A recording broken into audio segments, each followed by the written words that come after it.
السلام عليكم ورحمة الله وبركاته. إن الحمد لله نحمده ونستعينه ونستغفره ونعوذ بالله من شرور أنفسنا ومن سيئات أعمالنا. من يهده الله فلا مضل له ومن يضلل فلا هادي له. أشهد أن لا إله إلا الله وحده لا شريك له وأشهد أن محمدًا عبده ورسوله. أما بعد. ایک خاتون نے اپنی قومیت اور علاقہ بتا کر ڈاکٹر ذاکر نائک صاحب سے سوال کیا. سر میں جس جگہ سے بلانگ کرتی ہوں سر وہاں پہ پارڈن مائی اردو پلیز میں پشتو سپیکنگ ہوں.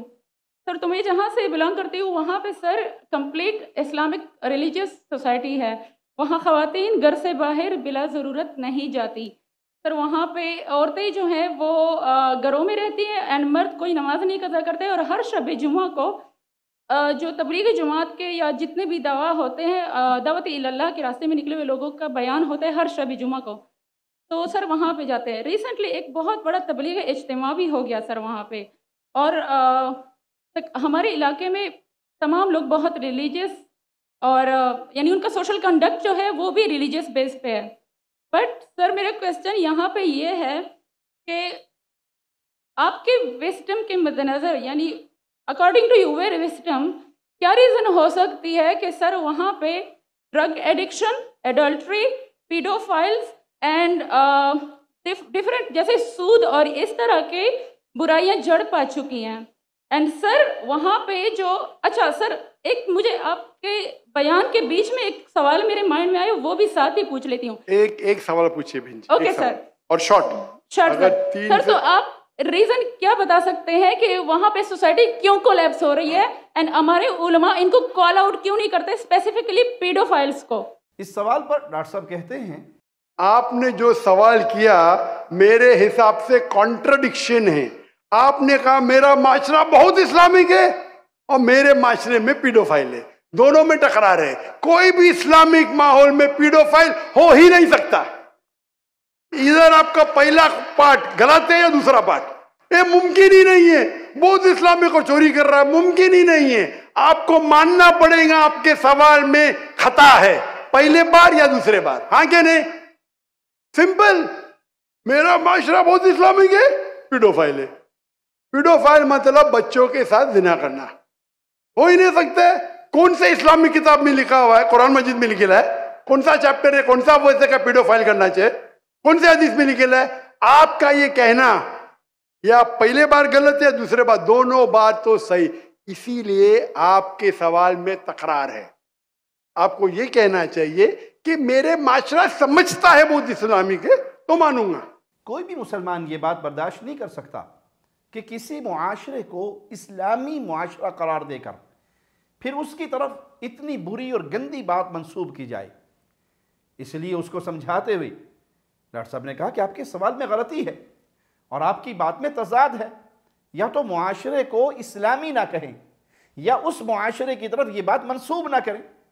یعنی یہ کہا جا سکتا ہے کہ ہمارے معاشرے میں جو لوگ ہیں وہ دین کی بعض باتوں پر بڑی سختی سے عمل کرتے ہیں لیکن ان کے اندر یہ بڑی بڑی برائیاں بھی موجود ہیں. اس بات میں کوئی حرج نہیں. لیکن آپ ایک معاشرے کو کہیں کہ ہمارا معاشرہ مذہبی معاشرہ ہے، اسلامی معاشرہ ہے، اور پھر اس کے اندر ایک ایسے گناہ کی بھی نسبت کریں جس گناہ پر اللہ ایسے ناراض ہوا کہ اس بستی والوں کو قوم لوط کو اٹھایا اور اس بستی کو آسمانوں کی بلندیوں تک لے گیا. حدیث میں آتا ہے یہاں تک فرشتوں نے اس بستی کے کتوں کے بھونکنے کی آواز سنی اور پھر اسے الٹا کر پلٹ کر زمین پہ دوبارہ پھینک دیا گیا اور ان پہ نشان زدہ پتھر برسائے گئے. یہ ہے اس گناہ کا جرم کی سزا. تو اس معاشرے کو اسلامی بھی کہا جائے اور اتنے بڑے گناہ کی اس طرف نسبت بھی کی جائے تو یہ معاملہ بالکل غلط ہے. اسی لیے ڈاکٹر صاحب نے اس سے کہا کہ آپ اپنے بات پر معافی مانگیں یا معاشرے کو اسلامی نہ کہیں یا اسلامی معاشرے کی طرف اس چیز کی نسبت نہ کریں کیونکہ اسلام میں یہ عمل حرام ہے. تو بہت سے لوگوں نے ڈاکٹر صاحب پر اپنے مسلکی بغض نکالنے کا انہیں بہانہ ملا اور ان بغض نکالنے والوں میں بہت سے لوگوں نے اپنا غصہ نکالنے کے لیے ڈاکٹر صاحب کی طرف کئی الزامات لگائے. رافضی قوم کا ایک پان فروش جو پان پہ چونا لگاتے لگاتے اب اپنی قوم کو چونا لگا رہا ہے اس پر پان فروشی اور چونے لگانے کا الزام انہی کی قوم نے لگایا، یہاں تک کہ اس کو وضو کرنا بھی نہیں آتا۔ یہ ویڈیو بنا کر بھی قوم کے سامنے انہوں نے پیش کر دی۔ جس نے تفصیل دیکھنی ہو ہمارا یہ مختصر کلپ دیکھ لے۔ اپنی ہی قوم کے مطابق یہ گپ باز جاہل عنوان قائم کرتا ہے ڈاکٹر ذاکر کا لڑکی کے سوال پر جاہلانہ جواب۔ اس میں وہ کہتا ہے، اس نے تعارف کروایا کہ میرا تعلق جو ہے وہ ایک ایسے قبیلے سے ہے، میرے اس قبیلے میں، میرے اس علاقہ میں یقیناً ظاہری طور پر تو مسلمان موجود ہیں جو اسلام کو اپنے اوپر ظاہری طور پہ نافذ کرنے کا دعویٰ تو کرتے ہیں اور عورتوں کو پردے میں رکھا جاتا ہے، لیکن وہاں پر ایک ایسی برائی جو بچوں سے جنسی زیادتی کی طرف ہے، جسے پیڈوفائل کہتے ہیں، اس کے مختلف قسم کے کیسز ہیں، اس کے مختلف قسم کے واقعات ہیں۔ تو موصوف کو اس عورت کی بہادری کو داد دینی چاہیے تھی، اس کی جرت کو داد دینی چاہیے تھی کہ آپ نے ایک معاشرے کی ایک برائی کی طرف اشارہ کیا، توجہ مبذول کروائی، لیکن شاید وہ اخلاق سے عاری شخص یہ بھی نہ کر سکا کہ اس عورت سے بات کرنے کا اسلام میں کیا حکم ہے۔ یہ اس رافضی کی گپ ہے۔ اس خاتون نے ظاہری طور پر ظاہری کا لفظ استعمال ہی نہیں کیا تھا۔ ان کا کلپ ہم آپ کو پہلے ہی دکھا چکے ہیں، چاہے تو دوبارہ سن کے تسلی کر لیں۔ اور اس جاہل گپی نے اپنی قوم سے مشرک کا ٹائٹل پانے والے نے ڈاکٹر صاحب پر جو بد اخلاقی کی تہمت لگائی اور یہاں تک کہہ دیا کہ انہیں عورتوں سے بات کرنے کا ڈھنگ نہیں ہے اور انہیں پتہ نہیں اسلام میں کیا حکم ہے۔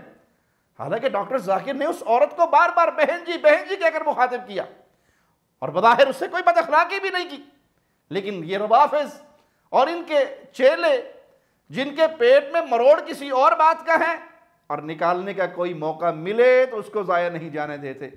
اللہ سے دعا ہے اللہ ان ظالموں کو ہدایت عطا فرمائے اور ہمیں کتاب و سنت کی اتباع کرنے والا اور کتاب و سنت کا پیغام نشر کرنے والا بنائے۔ اقول قولی ھذا واستغفر اللہ لی ولکم ولسائر المسلمین۔ ہر لمحہ قرآن اور سنت کا ترجمان، فضیلت الشیخ توصیف الرحمان۔